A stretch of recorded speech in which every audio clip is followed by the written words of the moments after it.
Good evening Mataji. Good evening sir. என்ன வேறு எதுவும் கிச்சனில் இருக்கா? ஆமாம், சௌபி வீட்டு கிச்சன். சௌபி வீட்டு கிச்சனா? சௌபி வீட்டு கிச்சன். இன்னும் வீட்டுக்கு வந்துட்டீங்க, சௌபி எங்கே காணோம்? சௌபி வீட்டுக்கு கூட்டு வந்தாச்சு. இப்போ ஃபஸ்ட்டு காஃபி போட்டுருக்கேன். ஃபஸ்ட்டு காஃபியா? ஃபில்டர் காஃபி போடுவேன்னு பார்த்தா ஃபஸ்ட்டு காஃபி போடுவேன். இப்போ வீட்டுக்கு வந்தோன்னா ஃபஸ்ட்டு காஃபி குடிக்கலான்னு காஃபி போட்டுருக்கேன். ரெண்டாவது வாட்டி அம்மம்மா ஆகிட்டீங்க. ஆமாம், ரெண்டாவது வாட்டி அம்மம்மா ஆகிட்டேன். How do you feel? சூப்பராக இருக்கு, சந்தோஷமாக இருக்கு. அது கனவுல இருந்தது ஒன்று, அது நினைவாயிடுச்சு. அது அந்த நினைவை நினச்சி சந்தோஷப்படுறேன். அச்சா டீக்கே. ஓகே, அப்போ வந்து காஃபி எடுத்துக்கோங்க. சௌபி கொஞ்சம் ஆறட்டும். நம்ம பெந்த முடிச்சுன்னு இருக்கு நடு கிச்சனில் நின்றுக்கிட்டே. எது வெங்காயம் இருக்குதுன்னு காய்கறி கட் பண்ணுறதுக்கு அதெல்லாம் ஒன்று ஒன்று பார்த்துன்னு இருக்கேன். வருவேன், கடாய் கொடுப்பா, எண்ணெய் கொடுப்பா, வடை மட்டும் போடுவேன். இப்போ என்னை சமையல் நைட்டு டிஃபன் பண்ணணும். என்னென்ன எடுத்து வச்சுருக்கேன் எல்லாம் ஃப்ரிட்ஜிலேருந்து, என்னென்ன வெங்காயம் என்னது எல்லாத்தையும் எடுத்து வச்சுருக்கேன். இப்போ வந்து மனை தேடுறேன் காய் கட் பண்ணுறதுக்கு. அந்த மனை தான் எங்கே நினைக்கிறேன். இதுவா அந்த ஸ்டீல்? அது இல்லை, அது சப்பாத்தி கட்டை. இது வரைக்கும் பாரு, இதுதான் மனை. இவ்வளோ பெருசு நான் எங்கே வைப்பேன்? அவ்வளோ பெருசு வைக்க முடியாதுன்னா இது எடுத்து தரேன். இந்தா மனையை கண்டுபிடிச்சிட்டியா? இதா வீட்டில் இருந்து எல்லாத்தையும் எடுத்துன்னு வர சொல்லி போல இருக்கீங்க. 2 நாள், இன்னைக்கு ஒரு நாள் தான் ரெடி பண்ணுனா நான் மொத்தம் எங்கே இருக்குன்னு கண்டுபிடிச்சிருவேன்.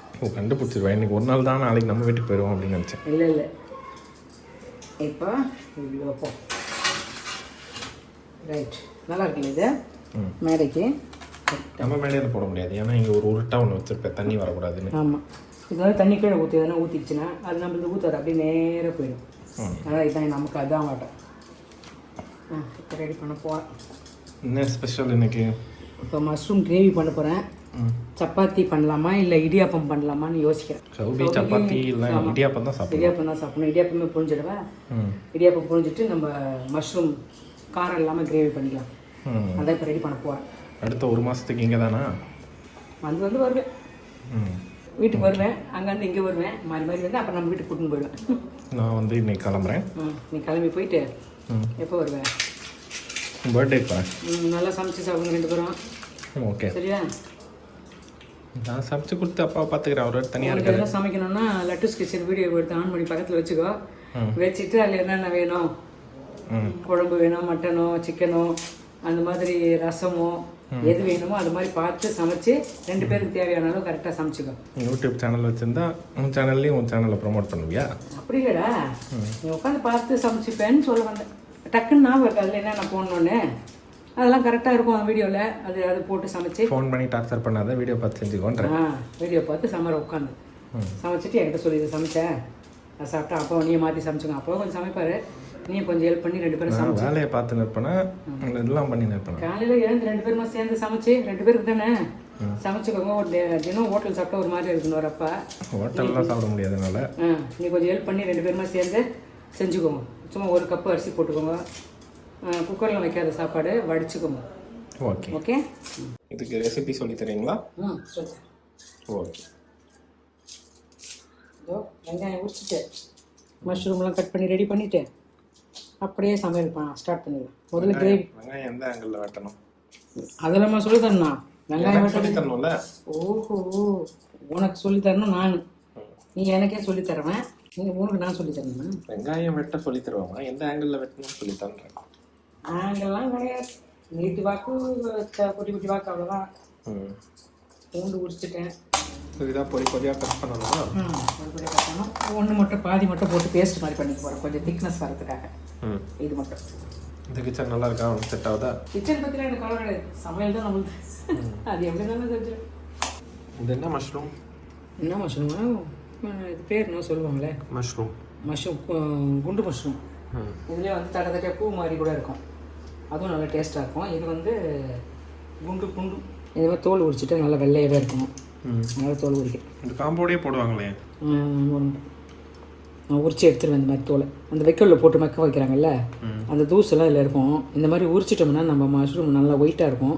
இந்த மாதிரி நான் உரிச்சிட்டு தான் செய்வேன். கருப்பாக இருக்கே, கழுவிப்பேன். அது உள்ள மஷ்ரூமோட கலர் அது. அது ஒன்றும் இல்லை, அது ஒன்றும் பிரச்சனை. கரையல்னு திரும்பி பாரு, அப்படியே திரும்பி பாரு. கண்ணி எறிய போது பட்டுக்கு வெங்காயம் கொஞ்சம் காரம். ஃப்ரெஷ் பேபியா? Fresh baby. ஆம்பளையா பொம்பளையா? பேரா குட்டி, சின்ன குட்டி, பேர குட்டி. இங்கே வச்சுட்டு இதை அப்படி பிடிச்சி இப்படி எடுத்துடணும். அவ்வளோதான். அவ்வளோதான், ஈஸியாக உரிச்சிடலாம். இந்த தூளும் கொஞ்சம் ரஃப்பாக இருக்கிற மாதிரி இருக்கும், லைட்டாக இந்த மாதிரி இருக்கும். அதனால் எடுத்துடுறது நல்லது. நான் எடுத்து தான் சமைப்பேன். ஸ்டார்ட் பண்ணலாமா? ஸ்டார்ட் பண்ணலாம். இப்போ வந்து மஷ்ரூம் கிரேவிக்கு கேஸ் பற்ற வச்சு ஃபஸ்ட் டைம் இங்கே தனியாக சமைக்க போறியா? ஆமாம். இப்போ ஒரு தவா வைக்கிறேன். இது போதும், போதும். டெம்பரவரி புது லட்டூஸ் கிச்சன். டெம்பரவரி புது சௌபி கிச்சன் நான் மாற்றிட்டேன். என் கிச்சனை நான் ரெடி பண்ணின்னு இருக்கேன். நம்ம வந்து டொப்பு டொப்புன்னு எடுப்பேன். இது எங்கே இருக்குதுன்னு கொஞ்சம் யோசனை பண்ணி எடுக்கிறது. தேடி 2 நாள் ஃபினிஷ். எது எங்கே இருக்குதுன்னு கண்டுபிடிச்சி. Very good. கரெக்டாக என்ன நாளைக்கு தோசை, இட்லி, பொங்கல்லாம் கூட கொடுக்கக்கூடாது. அவ்வளோ லைட்டாக டக்குன்னு ஜீரணமாக வருது தான். இடியாப்பம், ஆப்பம், இட்லி, தோசை, அது வரைக்கும் ஒரு 20-25 நாளைக்கு அப்படி தான் கொடுக்கணும். அதுக்கப்புறமா கொஞ்சம் லைட்டாக சேர்க்கலாம். எண்ணெய் ஃபுட்டு இப்போ கொடுக்கவே கூடாது சுத்தமாக. இப்போ காஞ்ச உடனே கொஞ்சமாக எண்ணெய். இது என்ன? கடலெண்ணெய். ஓகே. கடலெண்ணெய், நல்லெண்ணெய், அது மாதிரி எதில் வேணால் செய்யலாம். இல்லை கடலெண்ணெய் தான் இப்போ செய்யலாம். ஏதாவது ஓடுது, சுடுது. ஓ பபிள்ஸ். அது பபிள்ஸ் கண்ணு தெரில. இந்த எண்ணெய் சூடாகும். கடலெண்ணெயில் செக்கெண்ணெய் அப்படி தான் வரும். பட்டை, லவங்கம், ஏலக்காய், இது வந்து பாசி, கடல் பாசி, கொஞ்சம் பெருஞ்சீரகம், சின்ன துண்டு பிரிஞ்சி இலை, இது மட்டும் போட போகிறேன். கொஞ்சம் தூரம் ஓடிட்டு டக்குன்னு போட்டு கொஞ்சமாக வெங்காயம் போட்டுறேன். அப்போ தான் எரிக்காது.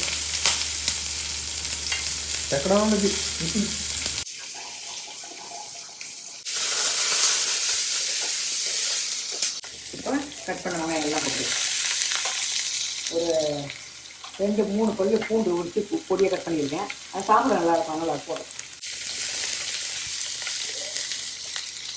பூண்டு,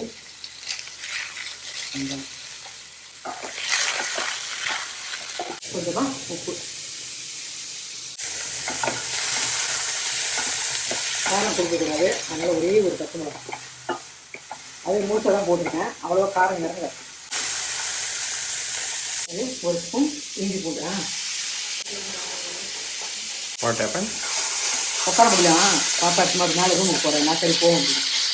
உட்காந்து ரெஸ்ட் எடுத்துக்கலாம். அதுவே சமைக்கலாம். மேலே விட்டுட்டு வரேன். கொஞ்சம் பெருசாக போடுறேன். சங்க்ஸாக போடுறீங்களா மஷ்ரூமு? டக்குன்னு கட் பண்ணிவிட்டு அப்போல்லாம் நீங்களாம் குழந்தைய பிறக்கும்போது மருத்துவம், மருந்து, சாப்பாடு அது இதுன்னு இருந்துச்சு நிறைய. இப்போல்லாம் நார்மல் சாப்பாடு, சாம்பார், அந்த மாதிரி பிரச்சனை இல்லை. அந்த மாதிரி கொடுத்தாங்க. அதனால் நம்ம வந்து அந்த மருந்தை வந்து அப்படியே லேகியமாக கொடுத்துடலான்னு இருக்கேன். அது கொஞ்சம் ஒரு வாய் சாப்பிட்டுட்டா கொஞ்சம் சீதனம் பண்ணாமல், ஜன்னி பிறக்காமல், அந்த மாதிரி நல்லாயிருக்கும். அதனால் அந்த மருந்து வந்து லேகியமாக கொடுத்துடலான்னு இருக்கேன். என்ன மருந்து? அது வந்து காய மசாலா மருந்துன்னு சொல்லுவாங்க. அந்த காய மசாலா லேகியம் வந்து நாட்டு மருந்தில் கிடைக்குது. அது வந்து எதுக்குன்னா அந்த ஜன்னி வராமல் இருக்கிறதுக்கு, குழந்தை பெற்றவங்களுக்கு அந்த வயிறில் ரணம் இல்லாமல் இருக்கிறதுக்கு அது கொடுப்பாங்க. வாங்கிட்டியா? நான் வாங்கி வரவா? இப்போ இல்லை, இந்த ஒரு 10 நாள் ஆகட்டும். அதான் 10 நாள் கழிச்சு தான் நான் வருவேன். நீ வரும்போது நாங்கள் நாட்டு மருந்து கடையில் வந்து இந்த குழந்தை பெற்றவங்களுக்கு காய மசாலா லேகியம்னு கேட்டால் சொல்லுவாங்க. பாட்டில் இருக்கும். அந்த பாட்டிலில் தருவாங்க. பெருசு சின்னது, நம்ம சின்னது ஃபஸ்ட்டு வாங்கிக்கலாம். அவளுக்கு பிடிச்சிருந்துச்சு டெய்லி ஒரு உருண்டை கோலி குண்டால உருட்டி அப்படியே முழுங்கிட சொல்லலாம். ஒரு டேஸ்ட் பண்ணி சாப்பிட பிடிச்சிருந்தா டேஸ்ட் பண்ணி சாப்பிட்லாம். இல்லைன்னா லப்புன்னு மருந்து மாதிரி அப்படியே முழுங்கிட்டா அது வயிற்று உள்ளே போயிட்டு. அதான் நீ தான் சாப்பிட்டியா? நான் வந்து சாப்பாடு கொடுப்பாங்க. 9 நாள் 8 நாள் சாப்பாடு கொடுப்பாங்க. 9ஆம் நாள் வந்து தீட்டு கழிப்பாங்கன்னு சொல்லுவாங்க அது பேர். அப்போ வந்து குழந்தையெல்லாம் குளிப்பாட்டி நமக்கும் வந்து தலைக்கெல்லாம் ஊற்றி அப்போ வந்து சாம்பார், ரசம், கூட்டு, பொரியல் எல்லா காய்கறியும் போட்டு அந்த மாதிரி சேர்த்து வடை, பாயாசம்லாம் கொடுப்பாங்க. ஏன்னா நம்ம உடம்புக்கு அது ஒத்துக்குதா அப்படின்னு பார்க்குறதுக்கு. அந்த சாப்பாடு அதில் வந்து நார்மல் நான்வெஜ்ஜு அதெல்லாம் அப்படியே கலந்துப்பாங்க. இப்போ அந்த பேட்டர்லாம் கொஞ்சம் மாறி போச்சு. மாறி போனதால் நார்மல் சாப்பாடு சாப்பிட்றாங்க. நான்வெஜ்ஜிலேருந்து வெஜ்ஜிலேருந்து. மருந்துன்னும் போது நம்ம லேகியமாக கொடுக்கலான்னு ஒரு பிளானில் இருக்கேன். வேறு ஒன்றும் இல்லை. இப்போ டாக்டர் கொடுத்த மருந்துலாம் டாக்டர் வந்து இப்போ பிரசவமான உடம்பு இல்லை, அந்த வலி இல்லாமல் இருக்கிறதுக்கு நிறைய டேப்லெட்ஸ் அவங்கக்கிட்ட கிடையவே கிடையாது. அந்த வலி இல்லாமல் இருக்க தான் ஒரு வாரத்துக்கு தான் கொடுத்துருக்காங்க பொழுது. சாப்பாட்டிலே குணப்படுத்துறது தான் அவங்க வேலை. சாப்பாடு இதை சாப்பிடணும் என்னென்ன சாப்பிடணும் டயட் எல்லாமே சொல்லி அனுப்பிச்சிட்டாங்க. அதனால் பிரச்சனை இல்லை. அதை டயட்டை கொடுத்துருவேன். என்னென்ன வேணும், காய்கறி என்னென்ன சமைக்கணும், என்னென்ன காய்கறி கொடுக்கக்கூடாது அப்படின்னு அதன்படி நம்ம ஃபாலோ பண்ணிக்கலாம். நல்ல உடம்பை தேர்த்தி விட்றது தான் நம்ம வேலை. இது நல்லா வெங்காயம் தக்காளி நல்லா வதங்கிடுச்சு. இப்போ வந்து கொஞ்சம் இது வந்து கிரேவி திக்காக இருக்கிறதுக்காக வெங்காயமும் தக்காளியும் ஒன்று அரைச்சிது. தக்காளியும் தக்காளியும் டக்குன்னு வேலையை முடிச்சுட்டு பேரன் கூட போயிடணும். ஆமாம், அதான் டைம் ஆகிடுதுல்ல. நம்ம வந்து லேட்டு. இப்போ வந்து ரொம்ப லேட்டாக கொடுக்கக்கூடாது சாப்பாடு, செரிக்கணும்ல. ஏன் லேட்டுன்ற? நான் இங்கேருந்து கடல் கடந்து போகணும். நம்ம சாப்பிட்டுக்கலாம், குழந்தை பெற்றவில்ல, ஆ அதனால் லேட்டாக செரிக்காது. அவளும் தூங்கணும், பாப்பா தூங்குவானா தெரியல. அதனால் கொஞ்சம் சீக்கிரம் கொடுத்துடலான்னு டக்குன்னு வந்த உடனே ஆரம்பிச்சிட்டேன். ஏதாவது எடுத்துன்னு வரணும்னா சொன்னீங்கன்னா முன்னாடி நான் வந்து எது வேணும்னு ஃபோனில் சொல்கிறேன். மாவு அரைச்சி வச்சுட்டு வந்திருக்கேன், அதை எடுத்துகிட்டு வா. மாவு தான் காலியாக இருக்கும். அப்பா டெய்லி அதுதான் சாப்பிட்டுருக்கேன் பாரு. அப்படியா? சரி, அப்போ நான் அரைச்சிக்கிறேன், ஒன்றும் பிரச்சனை ஒன்றும் பிரச்சனை. நான் அரைச்சி வேணா எடுத்துகிட்டு வரேன். ஆனால் வேணாம், நான் அரைச்சிக்கிறேன். இங்கே எப்படி அரைப்பேன்? இங்கே மிக்ஸியில் அரைச்சிப்பேன். இதெல்லாம் வேணாம், அந்த அக்கா கடையில் போய் அரைச்சி எடுத்துகிட்டு வந்துடுறேன். சரி, நான் சொல்கிறேன் எவ்வளோ அளவு போடணுன்னு. ஓகே. அளவு போட்டு எத்தனை மணி நேரம் ஊறணும்னு சொல்கிறேன். அதுக்கேற்ற மாதிரி ஊற வச்சுட்டு நல்லா வாஷ் பண்ணி எடுத்துன்னு கொடுத்தீங்கன்னா அரைச்சி கொடுப்பாங்க. அப்படியே வண்டியில் வச்சு தூக்கிட்டீங்கன்னா நான் உப்பெல்லாம் போட்டு கரைச்சிப்பேன். Okay okay. நான் சொல்கிறேன் அரிசிலாம் எங்கெங்கே இருக்குது அதெல்லாம் தெரியும் உனக்கு. உளுந்து எவ்வளோ போடணும் அதெல்லாம் சொல்கிறேன். வந்து மஷ்ரூம் கட் பண்ணிட்டு போட்டுக்கலாம்.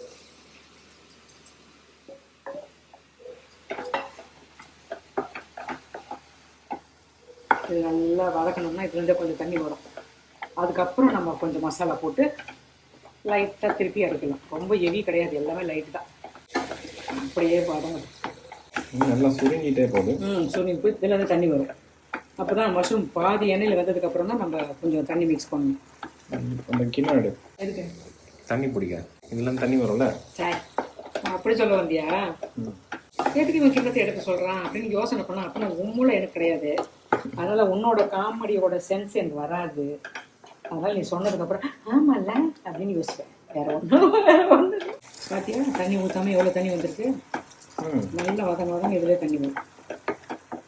இந்த தண்ணியோடு சேர்ந்து வதங்கும் போது கொஞ்சம் மசாலா போட்டோம்னா கொஞ்சம் அப்படி போட்ட உடனே மசாலாலாம் போட்டோன்னு வச்சுக்கோ, அந்த என்னது மஷ்ரூமோட டேஸ்ட்டே நல்லா இருக்காது. இப்போ இந்த மாதிரி நல்லா எண்ணெயில் வதங்கி உப்பு மசாலாலாம் ஏறினதுக்கப்புறம் கொஞ்சமாக போட்டு தண்ணி ஊற்றி நம்ம மூடிட்டோம்னா நல்லா கிரேவி திக்காக வரும். அதோட ஒரே ஒரு ஸ்பூன் குழம்பு மிளகாய் தூள். என்னம்மா ஒரு இதுக்கும் அப்புறம் ரொம்ப லேட்டாக வருது. தேடி எடுக்க கரம் மசாலா ஒரு 1/4 ஸ்பூன் தேடி கண்டுபிடிக்கிறதுக்குள்ள முடியலையா? இருக்கு. இவன் என்ன பண்ணியிருக்கா, மசாலா பின்னாடி வச்சிருக்கா. அதனால நான் ஒன்று தேடி பிடிச்சி எடுக்கிறேன். இப்போ என்ன வேணும்? இப்போ வந்து மஞ்சள் தூள் அந்த இதுல பத்தி அஞ்சரை பொட்டியில எங்கேயும் எடுத்துன்னு போனேன். மேலே பாரு. கொஞ்சமா மஞ்சள் தூள் ஒரு 1/4 ஸ்பூன் தேடி கண்டுபிடிச்சியா? ஏதாவது எங்கே இருக்குன்னு பார்த்துட்டு இப்போ தேவையான அளவு தண்ணி ஊற்றணும்.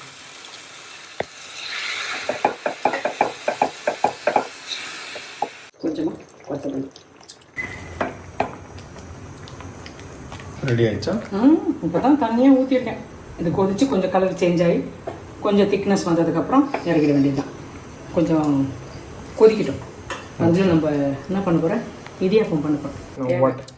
தேங்காவும் ஒரு 3 துண்டு தேங்காவும் ஒரு 5-6 முந்திரி பருப்பும். அப்படியேவும் சாப்பிட்லாம். அதுவே நல்லா காரமாக டேஸ்ட்டாக தான் இருக்கும். டேஸ்ட்டாக இருக்கும். இது வந்து காரம் கொடுக்கக்கூடாதுன்றதுக்காக கொஞ்சம் ரிச்சாக ஊற்றிடுறேன். முந்திரி பருப்பும் தேங்காவும் வேறு ரத்த கலரியாக இருந்தது இப்போ வெள்ளை கலரியாக ஆகுது. கொதிக்கிட்டு ஒரு 5 நிமிஷம் கொச்சதுன்னா இறக்கலாம். அவ்வளோ முடிஞ்சிருச்சு. கொத்தமல்லி எல்லாம் போட்டாச்சு. கொஞ்சம் கொச்சதுன்னா இறக்கிட்டு இடியாப்பம் புளியறது தான் வேலை. Dinner ready. தூங்கும்போது கொஞ்சமாக பால்.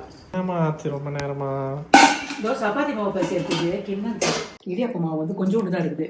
சௌபிக்கு சரியாக இருக்கும். சௌபிக்கு இடியாப்பம் புரிஞ்சு கொடுத்துட்டு நமக்குலாம் சப்பாத்தி செஞ்சுக்கலாம். ஏன்னா நைட்டில் ஒரு சப்பாத்தி கொடுக்க முடியாது செரிக்கல. ஓகே, அவளுக்கு மட்டும் இடியாப்பம், நமக்குலாம் சப்பாத்தி. இந்த மாவு பசி தான் கொண்டாந்து தேவை. நீ கிரேவி மட்டும் கொடு, நான் வீட்டுக்கு போய் தோசை விட்டுக்கிறேன். சரி, நீயும் டிஜேக்கும் சப்பாத்தி. சரி ரெடி சாப்பிடுப்பா. ரெடி ஆயிடுச்சா? ரெடி. நல்லா கலந்துட்டு என்ன பண்ணுறேன். நைஸ். என்ன எல்லா பாத்திரமும் நிரம்பி வழிகிற அளவுக்கு வச்சிருக்கா. நீ செய்கிற அளவுக்கு இதெல்லாம் பத்தாதே. நான் 2 பேருக்கு தான் வச்சுருக்கேன். எல்லாரும் 2 அக்கா. நீ என்னைக்குமா 2 பேருக்கு சமைச்சிருக்கேன்? 3 பேருக்கு 5 பேருக்கு தான் சமைப்பேன். நான் பேசுவேன். எதாவது டக்குன்னு யாருன்னா சாப்பாடுனா கொடுப்பேன். அது மனசுக்கு ஒரு திருப்தியாக இருக்கும். ஆஃப் பண்ணிடுறேன். யாருன்னா பசிக்குதுன்னு கேட்டால் கொஞ்சம் சோறு டப்பாவில் போட்டு கொடுத்தாங்க சாப்பிடுவோம். சரி, சமைச்சு முடிச்சுட்டு பார்ப்போமா? சப்பாத்தி சுட்டுட்டு பார்ப்போம். Okay bye. குருமா அரைச்சி கிரேவி ரெடி ஆயிடுச்சு. இப்போ சப்பாத்தி சுட்டுட்டு கொஞ்சம் இடியாப்பம் புழிஞ்சிட்டு பார்க்கலாம். இதே மாதிரி மஷ்ரூம் இருந்துச்சுன்னா தேங்காய்லாம் அரைச்சி ஊற்றி இதே மாதிரி கிரேவி பண்ணி சாப்பிட்டு பாருங்கள். இட்லி, தோசை, பூரி, பொங்கல் எல்லாத்துக்குமே சைட் டிஷ்ஷாக தொட்டுக்கலாம். சப்பாத்திக்கும் சூப்பராக இருக்கும், இடியாப்பத்துக்கும் அதோட சூப்பராக இருக்கும். செஞ்சு சாப்பிட்டு பார்த்துட்டு கமெண்ட்ஸில் சொல்லுங்கள். நாளைக்கு ஒரு ரெசிபியோடு சந்திக்கலாம். நாளைக்கு ரெசிபியானா 4 நாள் கழிச்சு தான் வருவேன். எடிட் எடுப்பார்ல கௌதி சௌபியில் பாருங்கள். இனிமேல் சௌபியில் வரும், நாளைக்கு முடிஞ்சால் வரும், இல்லைன்னா இல்லை. இன்னொரு ரெசிபியோடு பார்க்கலாம். அது வரைக்கும் பாய். லட்டூஸ் கிச்சனில் கொஞ்சம் நாளைக்கு வீடியோ வராது. ஆமாம், லட்டூஸ் கிச்சன் கொஞ்ச நாள் வராது, ஏன்னா நான் இங்கே இருக்கேன். கௌதி சௌபியில் வீடியோ வரும், ஆமாம். பார்த்துக்கோங்க. பாய் பாய் பாய். பார்த்து போ, போயிட்டு சொல்லு.